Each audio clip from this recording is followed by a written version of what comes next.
this video, I'm going to tell you why you should avoid Alienware gaming headsets. Now let's be clear here before we dive into this video. This is not me sitting here saying, hey, let's go on and bash Alienware. But as y'all have heard me say many times before, I work for you guys, the viewer, the consumer, as myself being a consumer, right? This is how I would want a product delivered to me. Not me working for a company because they send me free products. But again, my goal here with this channel, as I stated before, number one, you guys, the consumer, but also to make the space better, right? If we can give some information to these companies, they read the comments in every single video, right?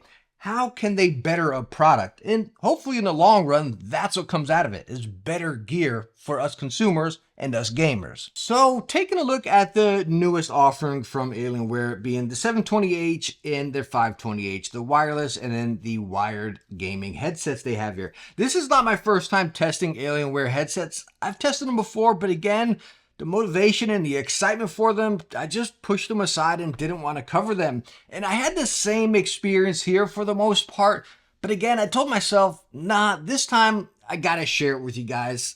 I got to deliver this and hopefully, even helping you guys out, hopefully we can help Dell or Alienware out as well, right? So anyways, let's go on and dive into these here. Number one, I want to start on a positive note, believe it or not. I think personally, the styling of these headsets looks good. I really like it. It's simplistic. It's basic. I don't know. Can you get down with the little alien there? Whatever. That's RGB. Who cares? You know what I mean? But I think it looks simplistic and I really do like it. Now, as far as comfort, it's kind of hit or miss here. It's a little weird. I love the floating headband design. Y'all know I absolutely love that. And it's pretty cool because it actually adjusts on these notches inside rather than where you got to adjust the headband on little hooks in there, kind of like SteelSeries or Odyssey or something like that. And then this headband up here is kind of like just two lines going across. So as far as, adjustability or flexing, build, it's decent. It really is. I don't get too worried about it, except when I come down here to the hinge, which is plastic going into plastic. And it's not so much that it's the hinge, because we've seen this in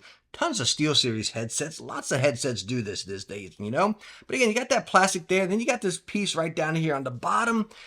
I don't know. Again, you don't have any swivel in this headset, and I'm going to talk about that here shortly. But again, having that lack of extra movement point right there, I'm kind of like, all the pressure's going right there, and it makes me a little bit worried. And talking about that lack of swivel, that's something that really disappoints me in every gaming headset. That's not just an Alienware thing. You've seen a Logitech headset. Logitech's doing it now. They're implementing swivel.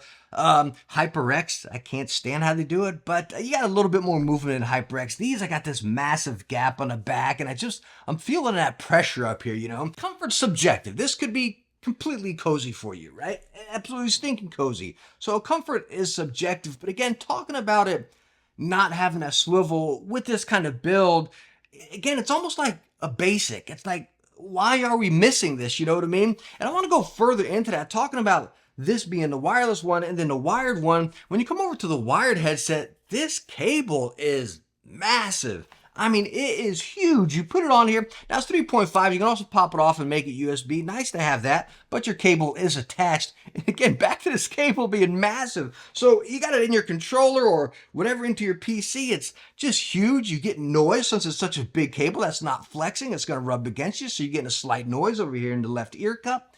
But again, it's just annoying and it's massive.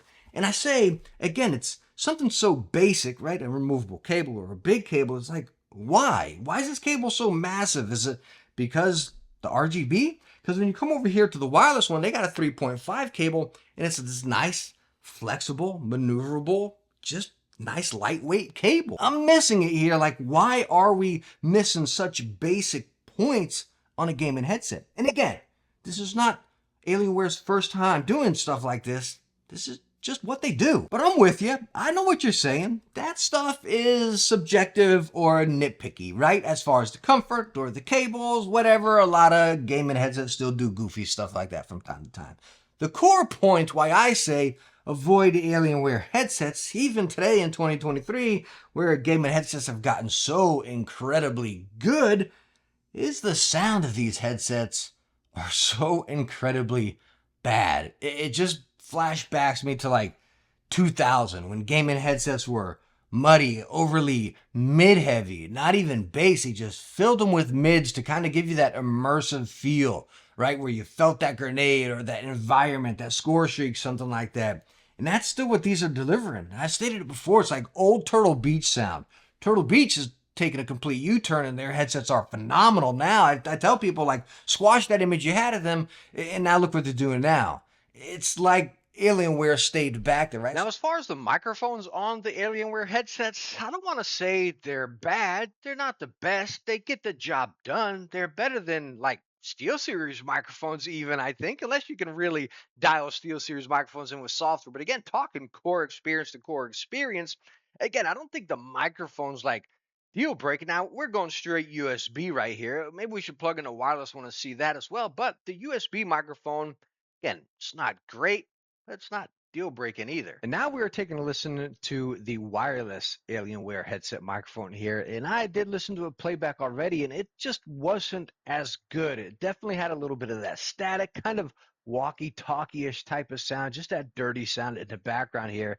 And again, when you're looking at the higher end headset and the quality dropping off a little bit, is pretty disappointing. Now, we all know wired headsets usually have a little bit better sound, and then everything's delivered right to you. You don't got to deal with the wireless. But again, with me using the exact same settings here, plugged and played on the higher end headset, it's just kind of disappointing. And one of the things I noticed going one to the other, number one, the microphone's off to the side. So if you hear a little bit of echo, I don't have any sound dampening. But again, I'm talking forward. The microphone's always over here. And the other thing I noticed is, again, on the wired one, this microphone's fairly nicely moldable. You can just pull it right over there. But on the wireless one, it just bounces back all the time. So it's just weird. Like, how are we going better on a cheaper version and worse on the higher end? Now, topping all this off and honestly solidifying my point here is the price of these headsets. The wireless one coming in at $150 and then the wired one being an MSRP of $100. Well, Dell, being Alienware's parent company, they already have the markdown. Now, I know I'm a little behind on covering these headsets because, again, I just couldn't find the excitement to cover them. But again, they're still fairly new. And they've got them marked down significantly. They got the wireless one at 119 or 120, and then the wired one down to 60 already. They know these headsets suck as well. So again, don't take this as a let's bash Alienware headset video. Let's take this as a consumer raw experience in trying to make this space better. Alienware, again, their PCs, their mice, their headsets, it's kind of like their whole class. They got the resources. I guess we're asking, do they have the knowledge? Yeah, I think they do, but what the heck's going on here? Let's make the space better. And again, I gotta be straight with you. Don't buy this headset. But anyways, thank you so much for coming by for this video. I hope you enjoyed it, and I hope I was able to help you out one way or another. Maybe saved you some money, or maybe we were able to help Dell out a little bit, or Alienware, right? If you enjoyed it, hit that thumbs up. Don't forget to subscribe, and I hope I catch you in the next one. Bye now.